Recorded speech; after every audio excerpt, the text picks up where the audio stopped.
Hola, ¿qué tal nuevamente amigos? Soy Tefe Coyote F1 y aquí les traigo en esta ocasión otro video más relacionado con Transformers y en esta ocasión les quiero presentar las primeras imágenes oficiales de Transformers Age of the Primes clase Deluxe Air Raid y bueno, ahora sin más que decir vamos a ver las imágenes. Bueno, aquí podemos ver precisamente el modo alterno. El modo jet de este Air Raid, como sabemos, es un avión de combate precisamente y bueno. Y aquí podemos verlo en su modo robot en primer plano y bueno.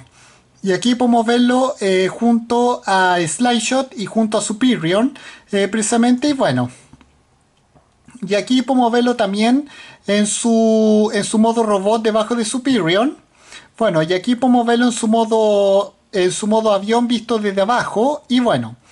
Y aquí podemos verlo también en su modo, aquí también en su modo robot en primer plano.